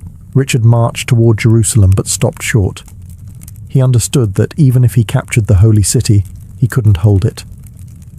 Saladin's cavalry dominated the countryside, and Richard's supply lines would crumble the moment he advanced too far inland. Saladin, studying Richard's hesitation, recognized a strategic mind equal to his own. Neither leader moved recklessly, and this slow, calculating approach forged a curious respect between them. Their correspondence became legendary. Richard praised Saladin's honor, calling him wise and noble, terms almost unheard of between opposing commanders during the Crusades. Saladin, in turn, praised Richard's courage, acknowledging him as the greatest knight of Christendom. These were not empty compliments. Each man saw in the other a reflection of the virtues he held most dear. Their respect was not limited to words. It expressed itself in acts that astonished the world. When Richard fell gravely ill, Saladin sent him fresh fruit, snow to cool his fever, and a personal physician. When Saladin's brother Aladil negotiated with Richard, the English king playfully proposed that Aladil marry Richard's sister Joanna, an impossible union, but one that symbolized the strange closeness forming between the two sides. Yet even in this atmosphere of courtesy, the war's brutality never disappeared. Richard executed prisoners at Acre, Saladin struck back in other battles.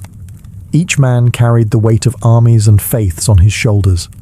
But even when the war demanded harshness, neither allowed cruelty to dominate his character. What made their relationship extraordinary was that their respect did not weaken their resolve. It strengthened it. Each wanted to defeat the other on terms worthy of honor, not through treachery or chance, but through decisive action. In a war marked by ideological hatred, Richard and Saladin forged something almost unimaginable, a rivalry built on dignity. And as negotiations dragged on and armies maneuvered across the scorched Levant, one thing became clear. Destiny had not brought these two men together to destroy each other quickly. It had brought them together to test the limits of honor itself. The march toward Jerusalem became the defining test of Richard and Saladin's rivalry. After months of maneuvering across the Levant, the holy city stood like a shimmering prize on the horizon. Close enough to tempt ambition, yet distant enough to destroy the reckless. Richard knew taking Jerusalem would immortalize him. Saladin knew losing it would fracture everything he had worked so hard to unite. Both understood that this single city held the weight of two worlds. But unlike earlier Crusader kings, Richard approached Jerusalem with a strategist's caution. Twice he led his army within sight of the sacred walls. Twice he stopped. The harsh winter rains turned the land into oceans of mud. Supply lines thinned, and Saladin's cavalry remained a constant threat. Richard realized a brutal truth. Capturing Jerusalem was possible, but holding it was not. Once he pushed too deep into the interior, Saladin could cut him off from the sea, his army's lifeline. Saladin watched Richard's movements with equal anxiety. Every scout report, every rumor of a Crusader advance forced him to evaluate his defenses. He strengthened his garrisons, prepared counterattacks, and studied Richard's choices. Yet he also waited. Saladin knew Richard would not gamble his army on glory alone. That was the difference between him and the reckless Crusader lords who came before. Richard's pride was enormous, but his discipline was greater. During these tense months, the strange bond between the two leaders only deepened.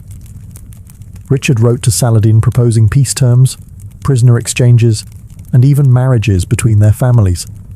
Saladin responded with courtesy, sending gifts, horses, and diplomats. The war became a dialogue, not of peace but of understanding. Each man was probing the other's resolve, measuring not only military strength but character. Yet despite their mutual respect, neither yielded strategically. Skirmishes erupted near Ramla, Jaffa, and Darum. Richard's knights broke ambushes with devastating charges. Saladin's horse archers harassed crusader lines with tireless precision. It became a dance of discipline versus mobility, two armies mirroring the personalities of their leaders. In early 1192, the Crusader army debated one final assault on Jerusalem. Richard hesitated. His generals were divided. The winter rain poured. Saladin prepared for a last stand. And then, in a moment that stunned both sides, Richard turned away. Not out of fear, but out of cold logic. He would not lead thousands of men to a victory that could not be maintained. Jerusalem remained unconquered, and the respect between Richard and Saladin reached its deepest point. By 1192, both armies were exhausted, battered by months of skirmishes, impossible decisions, and the relentless heat of the Levant. But fate had not yet finished binding Saladin and Richard together. Their greatest test, and their strangest moment of unity, came at the port city of Jaffa, where the Crusader foothold hung by a thread. When Richard withdrew from Jerusalem, Saladin seized the opportunity and launched a swift assault on Jaffa. His forces stormed the walls with ferocity, overwhelming the defences and capturing most of the city before the Crusaders could rally. For a moment, it seemed as if the balance of the entire war had shifted. If Saladin could secure Jaffa, he would sever Richard from the coast and cripple the Crusader presence in the Holy Land. News of Jaffa's fall reached Richard while he was preparing to sail north. Without hesitation, he gathered a small strike force, barely a fraction of his army, and launched one of the most daring amphibious landings of the Middle Ages. As Saladin's troops occupied the city, Richard's ships appeared on the horizon like a thunderstorm rolling toward the shore. Knights and infantry leapt into the waves, splashing through surf under a hail of arrows, charging straight for the Muslim lines. The attack was pure Lionheart, bold, reckless, impossibly brave. But what stunned Saladin most was the precision behind it. Richard's small force fought with disciplined fury, pushing deep into the city, rallying the surviving defenders, and driving Saladin's soldiers out street by street. The Sultan, recognizing the danger of being trapped, ordered a tactical withdrawal rather than risk unnecessary slaughter. It was a decision rooted not in fear, but in wisdom, exactly the quality Richard admired in him. The next day, Richard faced a counterattack that became legendary. Saladin sent elite troops to retake Jaffa, launching a fierce assault under blazing sun. Richard, armoured and wounded, fought on foot with his men, swinging his sword in great arcs, shouting commands between breaths. His presence turned the tide. Saladin's soldiers, stunned by the king's ferocity, withdrew again, and then came the moment that defined their relationship. When Saladin heard that Richard's horse had been killed in the fighting, he sent the English king a fresh one.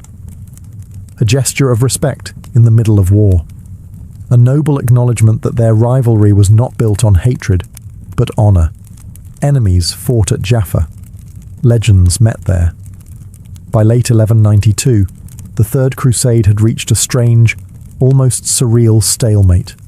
Two of the greatest commanders of their age had tested each other on every field. Desert sands, fortified cities, rain-soaked plains, and neither had managed to break the other's will. Richard could not take Jerusalem. Saladin could not drive him into the sea. Their armies were bruised, starving, battle-weary, and dangerously close to collapse. But their spirits, and their pride, remained unbroken. The time had come for diplomacy to finish what armies could not. Yet negotiations between Crusaders and Muslims had rarely succeeded. Mistrust ran centuries deep, fueled by propaganda, massacres, and zealotry from both sides. But this time was different. Richard and Saladin were not typical enemies. They were rivals forged in fire, men who recognized each other's brilliance and humanity. Their correspondence had grown warmer, their envoys more honest, and their understanding of each other more profound. Still, reaching a treaty required painful compromises. Richard wanted safety for the Crusader states and access for Christian pilgrims to the holy places. Saladin wanted secure borders and firm control over Jerusalem. Each concession carried political risk. Richard risked angering the Crusader lords hungry for glory, while Saladin risked angering clerics who believed no inch of Jerusalem should ever be offered to the West. But the two leaders understood what their followers did not: that war, if dragged out longer, would achieve nothing except mutual ruin. So the final negotiations became less a struggle and more a conversation between two exhausted giants who had come to appreciate the value of each other's existence. The result was the Treaty of Jaffa, formalized in September 1192. Jerusalem would remain under Muslim control, but Christian pilgrims would be allowed to visit freely and safely. The Crusaders would retain a narrow coastal strip from Tyre to Jaffa, enough to survive but not enough to threaten Muslim lands. It was not the sweeping victory Europe had dreamed of, nor the absolute dominance some of Saladin's commanders wanted, but it was a peace built on realism, respect, and mutual exhaustion. When Richard prepared to leave the Holy Land, Saladin sent him gifts, supplies, and safe passage. The two never met face to face, but in their final exchanges, they addressed each other almost like old comrades. The war had produced no conqueror, but it had produced something far rarer, a peace shaped not by fear, but by admiration. When Richard the Lionheart set sail from the Holy Land in October 1192, the coast receded behind him like the end of an era. He had come seeking eternal glory, and though he had not taken Jerusalem, he left as one of the most celebrated warriors of Europe. Saladin watched Richard depart not with triumph, but with a quiet respect. Their rivalry had ended not with a decisive victory, but with an understanding that neither could erase the other from history, only elevate him. Richard's return journey was disastrous. Shipwreck, imprisonment, and political chaos awaited him. His empire fractured, his treasury drained, and his health declining. He spent more time in captivity than on the throne he barely cared to rule.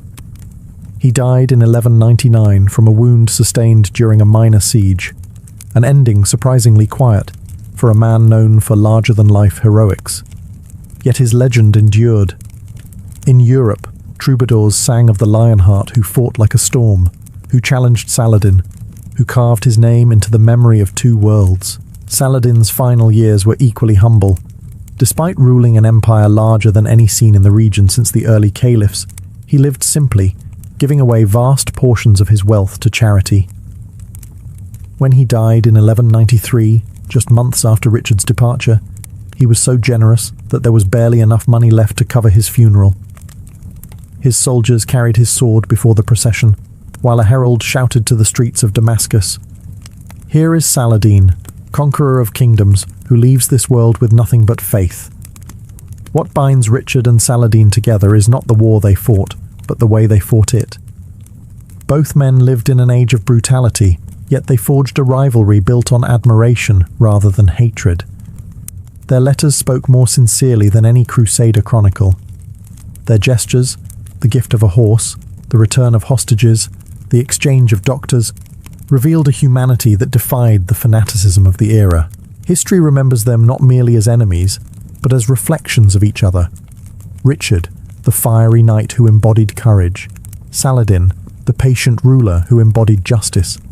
Their clash reshaped the Holy Land, but their conduct reshaped the imagination of future generations. For centuries after their deaths, Christians and Muslims alike told stories of their honor. Two warriors, two legends, and one shared destiny, to be remembered not for what they conquered, but for the respect they earned from the only rival worthy of it. To step into one of Emperor Nero's banquets was to step out of reality itself. His dining halls were not simple spaces for eating. They were architectural performances designed to overwhelm the senses and announce without subtlety that Rome had never seen a ruler quite like him. Every wall, every fountain, every drifting fragrance existed for one purpose: to glorify Nero and transport his guests into a world where he alone held the power to astonish. The entrance was a spectacle before the feast even began. Slaves dressed in shimmering fabrics guided guests through corridors lined with polished marble, where torchlight glittered like molten gold. Harpists played behind lattice screens, their music soft enough to feel accidental, yet perfectly timed to elevate the anticipation. As the doors to the dining hall opened, a warm rush of scented air enveloped each guest, a blend of rosewater, cinnamon, myrrh, and saffron. Nero believed that even the air should obey his artistic vision. The ceiling itself was an engineering marvel, rumoured throughout the empire. Crafted with hidden gears and rotating panels, it could shimmer, tilt, and even revolve like the dome of the heavens. From above, showers of rose petals fell in gentle waves, drifting like pink snow onto the reclining diners. Sometimes the petals fell too heavily, burying guests beneath perfumed layers until they coughed or gasped for breath, an unintended side effect of imperial excess, but one Nero found amusing. He loved spectacle more than comfort. At the centre of the hall, silver fountains gushed with streams of wine. Not ordinary wine, but blends infused with honey and spices imported from the far corners of the empire. Their sparkling flow illuminated the room with a ruby glow. The servants refilled goblets the moment they dipped below full. The tables, carved from ivory and mother-of-pearl, were arranged in a crescent around Nero's throne-like couch. From his position, he could watch every expression: awe, envy, terror, delight, each one a tribute to his power. Gold-accented braziers burned aromatic woods, casting curling smoke that caught the light and danced above the guests like thin spirits. The air grew warm, intoxicating. The atmosphere was carefully choreographed, a blend of theatre, religion, and royal intimidation.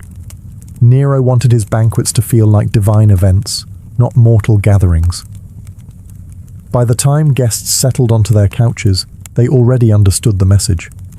In this hall, Nero was not merely emperor, he was the god of the feast, and everyone else was there to witness his glory.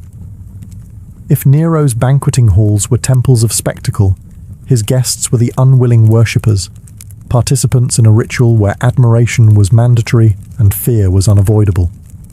Invitations to Nero's feasts were coveted, yes, but also dreaded. They were golden summonses that promised luxury and danger in equal measure.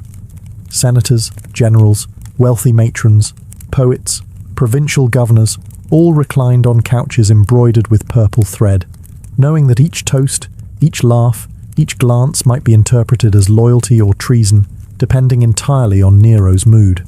Appearances meant everything. Guests wore their finest: silk stolas woven with gold dust, togas whitened to near blinding brilliance, jewels mined from distant lands. Yet beneath the glitter, nerves churned like storm clouds. Everyone knew that Nero's charm could flip into cruelty as swiftly as a torch could ignite dry reeds. A misplaced compliment? Suspicious? Too little praise for his artistic performances? Dangerous. A whisper or raised eyebrow he interpreted as mockery? Potentially fatal. The seating arrangements were themselves a drama. Nero placed his favoured courtiers close to him, where they could flatter him without interruption. Farther down the crescent couches sat the cautious and the condemned, men who had angered powerful factions or who Nero simply distrusted. They ate quietly, hoping to fade into the background of the emperor's theatrical world. But Nero rarely let anyone remain unnoticed for long. As the feast began, slaves glided around the room with disciplined grace, filling goblets with fragrant wine and laying dishes on the tables with ritualistic precision. Yet guests barely tasted a drop before glancing at Nero for approval. Should they sip? Should they wait? Was Nero about to make a declaration? Every choice was a gamble. Adding to the tension, the feast was often punctuated with bizarre surprises. A hidden panel might open to reveal a troupe of dancers, or a mechanical bird might swoop overhead to shower guests with more petals. Sometimes Nero himself performed musical numbers or recited poetry, his expression hungry for validation. Guests roared with forced applause, terrified to be the first to stop clapping. Even the silence between courses felt charged. Every laugh could be misread. Every hesitation could be lethal. In Nero's dining halls, the guests did not dine. They performed. Their lives depended on their ability to appear delighted, impressed, and utterly devoted to the emperor's artistic fantasies. It was not a banquet. It was a test. And every guest knew failing it could mean exile, disgrace, or worse. Before the guests' nerves had time to settle, the parade of dishes began. Not meals, but spectacles meant to astonish, intimidate, and sometimes horrify. Nero believed food should shock the senses as much as it delighted them. Each course arrived like a miniature drama, carried by long lines of slaves who moved in silence, their faces expressionless, as though participating in a sacred rite. The first dishes were meant to dazzle the eye. Platters of oysters floated on beds of crushed ice imported from distant mountain peaks, each shell dusted with gold leaf. Bowls of figs dripped with honey scented with saffron, their sweetness meant to soften even the tensest guests. But it was only the beginning. Nero's chefs were instructed to create foods that no Roman had seen before, dishes that symbolized the emperor's domination over nature itself. Then came the extravagant meats, peacocks roasted whole, their iridescent feathers reattached after cooking so they appeared untouched by fire, flamingo tongues arranged like petals around crystal bowls, dormice stuffed with herbs and pine nuts, boar carved so skillfully that its hide looked alive, its mouth stuffed with fruits as though it had wandered into the feast willingly. Each dish was an announcement. Nero's wealth could warp reality. Sometimes he demanded theatrical cruelty disguised as culinary innovation. On more than one occasion, he served rare fish still twitching from the sea, declaring it proof of Rome's power over the elements. Other times, he ordered dishes sculpted into mythological shapes, hydras made of layered meats, or phoenixes created from spiced fowl, while musicians played dramatic flourishes as slaves presented them. As the courses escalated, guests reached a strange state of sensory overwhelm. The fragrances grew heavier: cinnamon, cardamom, rose oil. The heat from the braziers flushed their cheeks. The sweetness, the spice, the constant refilling of wine goblets, it all created a dreamlike intoxication that blurred time itself. For some, the excess was bliss. For others, it felt like drowning, and yet no one dared refuse a dish. Refusal meant insult. Insult meant danger. Even if one was sickened by excess or repulsed by the decadence, one smiled, nodded, and tasted everything. Nero watched them closely, gauging reactions, seeking admiration in every bite. To dine at Nero's banquet table was not simply to eat. It was to submit to his wealth, his imagination, and the monstrous power of a man who believed indulgence was a divine right. If the food was excessive, the entertainment that followed was something else entirely. A living testament to Nero's belief that a banquet should be indistinguishable from a spectacle at the theatre or the circus. He did not simply want his guests to dine. He wanted them overwhelmed, dazzled, confused, and ultimately broken down to the point where their only anchor was him. Every performance was crafted to showcase Nero's eccentric imagination and to remind Rome's elite that the emperor's whims shaped their reality.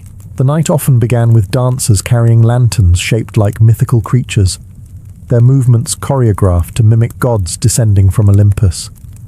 They glided across the marble floors, accompanied by flutes and harps that filled the hall with soft, otherworldly music.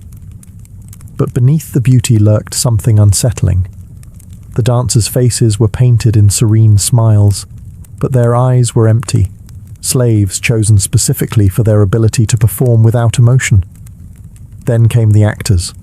Nero adored theatre, particularly tragedies, and he often forced guests to sit through lengthy performances mid-banquet. Actors reenacted myths of divine vengeance, doomed lovers, or tyrants losing their minds, stories uncomfortably reflective of Nero's own reputation. But since no one dared to criticize the emperor's artistic tastes, guests pretended to weep at the tragedies and cheer at the triumphs, terrified of being the first to show boredom. Sometimes Nero couldn't resist performing himself.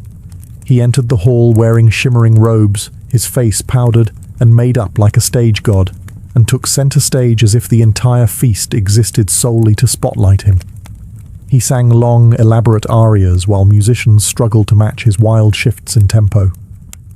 Guests applauded until their hands stung, whether he sang brilliantly or painfully off-key. Survival required enthusiasm, not honesty. But not all entertainment was harmless. Occasionally, Nero introduced darker spectacles. Exotic animals paraded in chains, condemned prisoners forced to recite poetry moments before being led away, or gladiators ordered to demonstrate techniques on practice dummies in the dim corners of the hall. The message was clear. Nero controlled not only art and luxury, but life and death itself. The atmosphere hovered between awe and dread. One moment guests laughed at a comedic skit. The next, they watched a tiger dragged past their couches, roaring with hunger. Every performance, beautiful or disturbing, reinforced the same truth. Nero's feasts were stages for his ego, and everyone present was part of the cast. As Nero's banquets dragged into the late hours, the line between celebration and captivity blurred. These feasts were not simple evening gatherings. They were marathons of indulgence and psychological strain that often lasted until dawn. By midnight, guests no longer felt like honored attendees. They felt like prisoners wrapped in silk, trapped inside an emperor's fever dream. Wine flowed endlessly, carried by an army of servants who drifted between couches like shadows. Each goblet seemed bottomless. Nero took it as a personal insult if anyone's cup went dry, and slaves were whipped if they failed to refill them fast enough. Under such pressure, guests drank far more than they wanted. The constant consumption dulled their senses, blurring the elaborate performances into half-remembered hallucinations. Conversations devolved into careful mumbling, broken whispers, and forced laughter. Meanwhile, Nero remained alert and watchful, fueled not by wine, but by the applause and adoration he demanded. His eyes scanned the room with predatory precision, seeking out any sign of boredom or fatigue. To him, exhaustion was rebellion. A yawn, a slumped posture, a slow clap. Any of these could trigger suspicion, and nothing frightened Rome's elite more than suspicion from a man like Nero. The emperor delighted in prolonging discomfort. He ordered surprise courses at bizarre hours. Tiny pastries filled with rare spices, bowls of steaming broth, or elaborately decorated fruits carved to resemble mythical beasts. Guests forced themselves to eat, no matter how full they were, no matter how their stomachs swelled with food and fear. Refusal was unthinkable. As fatigue deepened, the entertainment shifted from dazzling to surreal. Jugglers tossing flaming torches overlapped with poets reciting verses about freedom, death, and suffering, their words drifting uncomfortably close to truth. Animal trainers guided leopards and wolves through the hall, their chains tight but their teeth bared. Musicians played frantic melodies that seemed designed to unsettle rather than soothe. The entire room vibrated with tension, as if the feast teetered on the edge of collapse. But Nero's favorite moment came in the early morning hours, when the guests were most vulnerable. He sometimes ordered the ceiling to rotate, sprinkling fresh waves of rose petals. More than once, the petals fell so heavily that diners gasped for air. Nero watched with a twisted smile, fascinated, it seemed, by how beauty could suffocate. By dawn, when the doors finally opened, guests stumbled out drained, shaken, and silent. They had survived. Not a banquet, but a ritual of power. Behind the glittering surface of Nero's banquets lurked something far more calculated than simple extravagance. These feasts were not only about gluttony or artistic display, they were tools of politics, crafted to bend Rome's most powerful men to Nero's will. Every rose petal, every performance, every sip of spiced wine was part of a strategy to dominate the elite, by dazzling their senses and destabilizing their confidence. To dine with Nero was to enter a psychological battlefield disguised as a luxury event. Senators often arrived hoping to win favor through compliments and gift-giving, but Nero rarely cared for such obvious gestures. What he sought was submission, a kind of emotional dependence that made his guests eager to please him, terrified of disappointing him, and confused about where admiration ended and fear began. Many high-ranking officials found their careers rising or falling based on how enthusiastically they performed their roles during these feasts. A well-timed laugh or a poetic toast could mean promotion. A moment of hesitation could mark them for destruction. Nero used the atmosphere of the banquets to push political boundaries.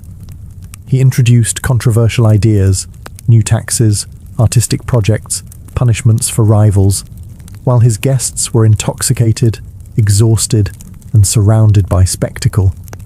Their ability to protest was choked by fear and sensory overload. It was nearly impossible to challenge the emperor while lying on a couch under a shower of rose petals, with dancers swirling and musicians drowning out one's thoughts. Nero didn't just intimidate his enemies, he disarmed them. He also used these night-long gatherings to test loyalties. He watched how closely guests listened to his speeches about art, or how passionately they praised his lyre performances.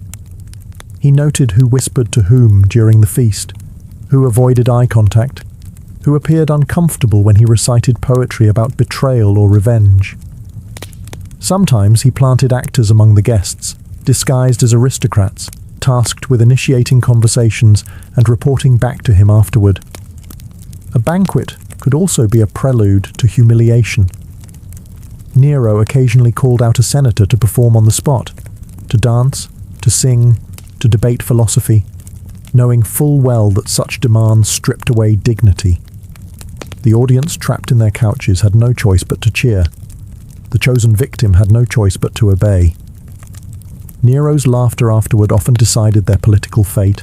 In this twisted theatre of power, food was merely the bait. The real feast was Nero's delight in watching Rome's elite swallow their pride, their dignity, and their fear, one course at a time. As Nero's reign progressed, his banquets grew darker, not simply decadent or theatrical, but tinged with paranoia so thick that guests felt it in every sip of wine. Once a stage for spectacle, the dining hall slowly transformed into a place where danger drifted as freely as perfume. Rumors whispered through Rome that death could slip into a cup without warning, that the emperor's smile often meant doom, and that no guest, no matter how loyal, was truly safe. Poison became the quiet ghost at every feast. Although Nero never admitted to using it openly, the timing of certain deaths was too convenient to ignore. Senators who displeased him often fell ill shortly after attending a banquet, their conditions deteriorating in mysterious ways. The memory of his mother Agrippina's poisoned mushrooms haunted every guest, even years later. Rome knew Nero had little hesitation when eliminating threats. And if he would murder his own mother, what protection did senators have? Guests learned the subtle art of survival. They watched their cups constantly, waited for others to taste dishes first, and prayed the food tasters Nero supplied were not part of the performance. A single drop of hesitation could ruin a man. Too eager, and Nero suspected flattery. Too cautious, and Nero suspected conspiracy. The perfect diner walked a tightrope between delight and terror. Nero's paranoia manifested in more than poison. He seated rivals near exotic animals, leopards, chained but restless, letting them hear the low growl of danger inches from their feet.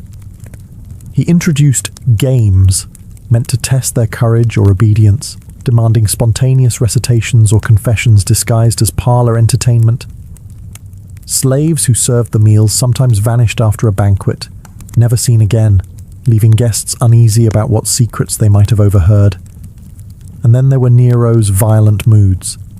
The same emperor who moments earlier recited verses about beauty might suddenly erupt in rage, hurling cups or commanding punishments on the spot.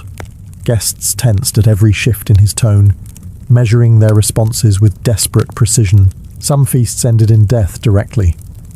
A few unfortunate men were accused mid-banquet, dragged out by guards, and executed before their wine had cooled. Others were invited back the next day, only to find themselves arrested moments after stepping into the palace. In these later years, Nero's banquets were no longer displays of imperial indulgence. They were battlegrounds of fear, where every swallow might be the last, and every glance might be misinterpreted. Under the gilded ceilings and rose-scented fountains, the empire's most powerful men learned the truth. Dining with Nero meant dining with death itself.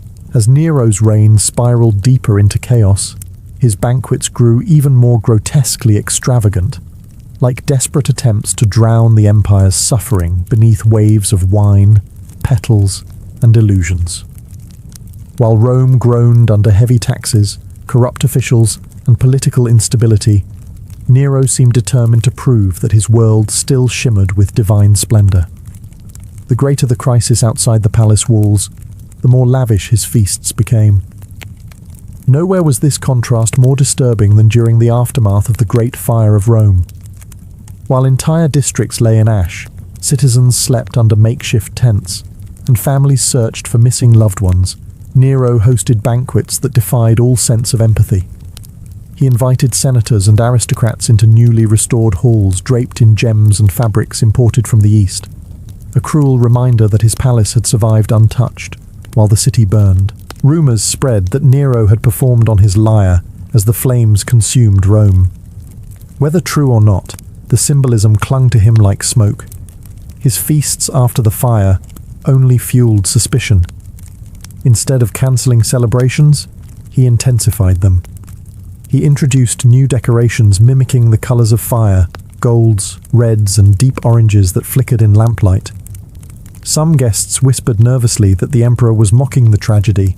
Others feared he was simply incapable of distinguishing reality from performance. Nero also unveiled his newest architectural marvel, the Domus Aurea, the Golden House. It was less a palace and more a fever dream of marble, gold leaf, and sprawling banquet halls crafted to resemble fantastical landscapes. Forests of marble trees, indoor lakes reflecting painted skies, and ceilings studded with jewels. Benches were cushioned with exotic furs, and silver fountains sprayed wine as casually as if dispensing water. Inside these halls, Nero continued his tradition of overwhelming guests with theatricality. He staged mock sea battles in artificial lakes, complete with miniature ships and costumed slaves splashing through the water. He summoned actors to perform scenes of rebirth and renewal, insisting that Rome was rising from the ashes because of his divine vision. Guests clapped with trembling hands, praying that their enthusiasm appeared genuine. But beneath all the spectacle, a quiet horror took root. The contrast between Nero's glittering feasts and the charred ruins of Rome became impossible to ignore. Many began to wonder whether the emperor had gone beyond decadence into outright madness, or worse, whether he had embraced the suffering of his people as fuel for his theatrical fantasies. Either way, the message was clear. Nero's banquets no longer celebrated Rome's greatness. They celebrated Nero alone, even as the empire burned around him. In the final years of Nero's reign, the atmosphere of his banquets shifted from decadent to desperate.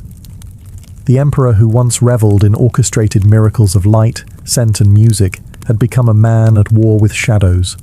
Shadows of conspiracies, betrayals, and his own unraveling sanity.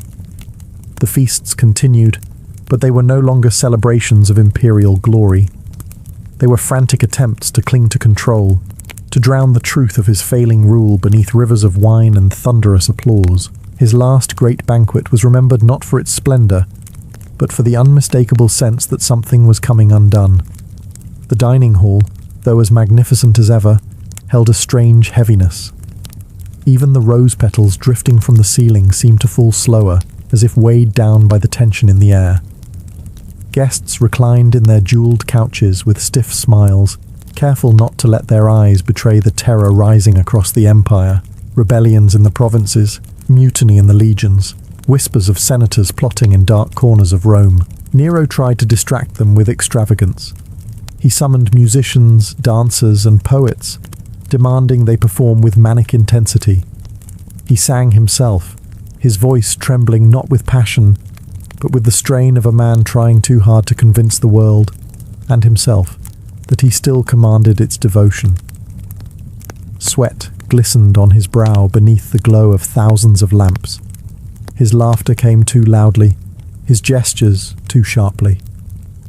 Gone was the smooth confidence of earlier years. In its place stood a paranoid monarch who knew the walls were closing in. When the first course arrived, a grotesquely over-decorated phoenix-shaped dish, many guests could barely swallow. They had heard the rumours: Galba's rebellion, the Praetorian Guard shifting loyalties, the Senate sharpening its knives. Every toast tasted like poison. Every performance sounded like a funeral dirge. For the first time, Nero seemed aware of the fear in the room. His gaze flickered from face to face, searching for loyalty he no longer believed existed. Even his closest favourites avoided his eyes. The illusion of worship had shattered. The Emperor was performing only for himself. Before dawn, he abruptly ended the feast and vanished into the palace corridors. Within days, Rome rose against him. Days later, Nero fled and died alone, without crown, without music, without the applause he once demanded like oxygen. His banquets, once symbols of wealth, power, and artistic obsession, became remembered as warnings. Warnings of how excess becomes madness, how spectacle becomes tyranny, and how even emperors who feast like gods can fall like mortals.